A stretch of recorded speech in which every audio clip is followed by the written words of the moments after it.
the most popular betting sides that we have in the NFL and college football this weekend. And this is courtesy our buddy John Ewing over at BetMGM, always hitting us with the insights as we head into a football weekend. And we'll start in the NFL because I think the NFL, it's interesting, these slate of games that we have in terms of the public support. And we'll count them down. And I'll start with number 5. So the 5th most popular betting side in terms of the ticket count this upcoming weekend is the New York Giants +7 against the Denver Broncos. The Gen Z Giants, they're becoming a popular team here. I think a lot of people are really excited about this duo of Jackson Dart and Cam Scatterboo. Of course, they just won last Thursday night, as I mentioned, over the Philadelphia Eagles. But I don't know if this is the spot to back them. And in fact, if I had to do anything in this game, I thought early on, hey, maybe I might be on the side of the Giants. I think I've actually flipped. I think I'd be on the side of the Denver Broncos. And I'm curious to see where this goes over the weekend because if it's already popular right now, I think a lot of people are going to be like, hey, well, the Giants are fun and exciting. And we just saw Denver last week over in London look pretty pedestrian against the New York Jets defense. That's not really anything to write home about. And also from a travel spot, I mean, Denver going all the way from London now back home here to Denver, and now the Giants extra rest having not played since last Thursday night. Like the situational spot probably favors the New York Giants. But I think if we ever got 6.5, I know for a fact I would bet 6.5. But I think that I'm going to end up betting Broncos -7. And one of the sneaky big injuries with this game, not a whole lot of people are talking about this one because he's not like one of the best players at his position, but he is an important player. And that's Giants center John Michael Schmitz. This is a tough spot against a blitzing defensive coordinator like Vance Joseph on the road, and now you're without your center, and this is your rookie quarterback's 4th start against that defense.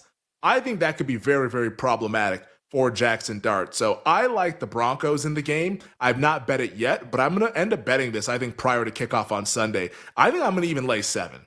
Like, I'm not rushing to do it because I don't think we're going to get back to 7.5, but if we ever got 6.5, I mean, that is a run, don't walk situation in terms of betting that side. But even at 7, I would lay 7 with the Denver Broncos, and I think I will end up laying 7 prior to Sunday's kickoff.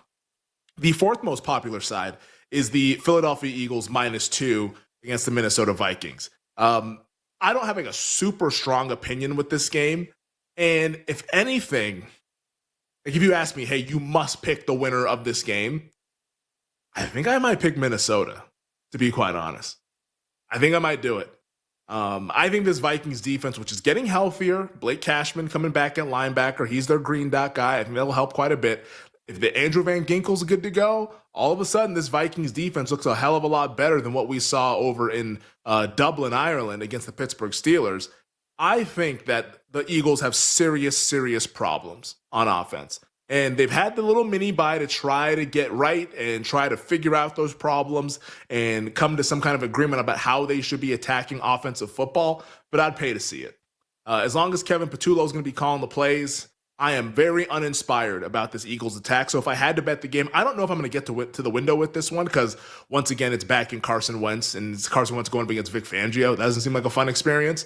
But if I had to bet the game, it would be on the side of the Vikings. The 3rd most popular side is the Cleveland Browns laying 2.5.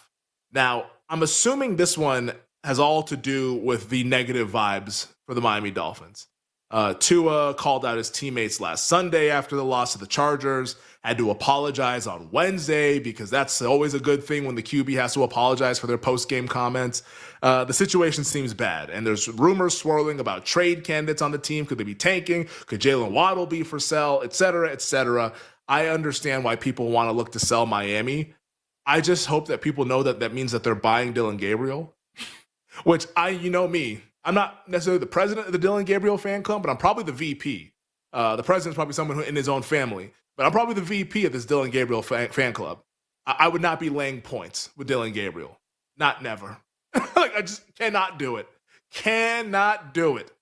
This is all Dolphins for me. And I bet +3 earlier in the week. The wind is another factor in this game, but I'm not too concerned about it. Like, unless we wake up Sunday morning, it's like 45 mile per hour winds, then yeah, I will buy out of that bet and lay some 2.5 with Cleveland. But as it stands right now, give me the better quarterback +3 against a quarterback that I'm not even sure should be in the NFL. The second most popular betting side, Detroit Lions laying 5.5 against the Tampa Bay Buccaneers. I am on Lions 4.5. That is a bet that I placed earlier in the week. I'm a little surprised by this. I would have figured that Tampa would have been one of those like trendy underdogs, since a lot of people have Mayfield mania right now with Baker Mayfield in the MVP conversation, and also Detroit banged up, especially in the secondary. But I think this is a nice bounce back spot for the Lions. I think last week was more about Kansas City being that team as opposed to like, oh, you need to panic about the Detroit Lions. So I agree with this one in terms of the popular betting sides. I will be right there with the public. We're laying it with now at a different number. I laid 4.5. They're laying 5.5, but I will be there on the side of the Lions. The most popular side though in the NFL, and this is one that I didn't think I was going to end up betting this game, but here we are. The New England Patriots are the most popular side. They're laying 7 against the Tennessee Titans in the Mike Vrabel revenge game as he goes back to Nashville. This afternoon, I bet Tennessee. And I'm not proud to say it. It doesn't feel good, but in my heart of hearts, it just feels like a time to sell New England. I mean, they obviously beat the Buffalo Bills a couple of weeks ago. Last week, they take care of business against New Orleans. Everyone has Drake May fever. Everyone's excited about this team. I think the dead cat bounce spot actually comes through. Like, I think the Titans are able to come through and cover this number with Mike McCoy as their interim head coach. I can't believe I'm saying it, but I mean, Brian Callahan is honestly one of the worst coaches that we've ever seen in the NFL.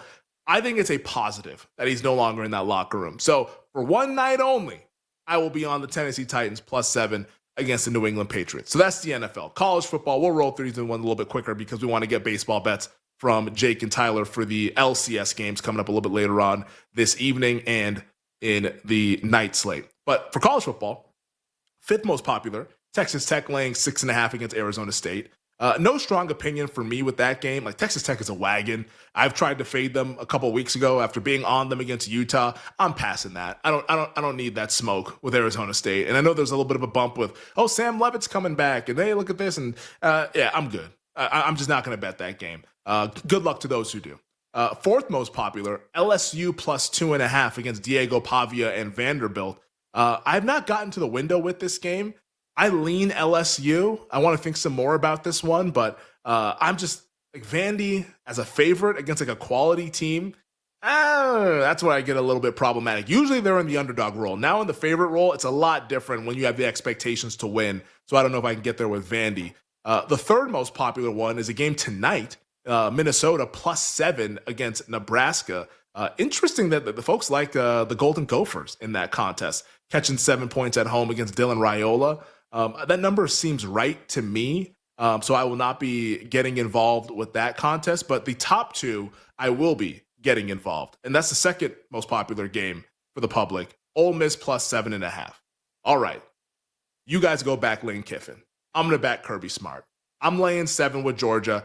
And I know last year Kiffin and the Ole Miss Rebels kicked Georgia's ass, and we all saw what happened with that. That was like Austin Simmons coming out party, and then Jackson Dart was doing his thing as well. Don't care, don't matter. Revenge spot, and I think Kirby has his team locked in. I don't see them losing to both Bama and Ole Miss at home. I don't think that's going to happen. So I like Georgia laying the 7. And then the most popular game is Miami laying 13 against Louisville. Plug your nose special. I'll be back in the Louisville Cardinals. Miami is coming off of the bye for 2 weeks. They've been hearing about how great they are, beat FSU. Now you're playing an opponent that, like, this is not a rival. This isn't Florida or Miami or FSU or Notre Dame. It's Louisville. I don't think they're going to be all the way dialed in. This to me feels like one of those like sort of sleepy spots here for the Hurricanes at night down there in South Beach. So I will be backing the Louisville Cardinals. So those are the most popular sides in the NFL and college football. We'll obviously run the gamut later on during the program.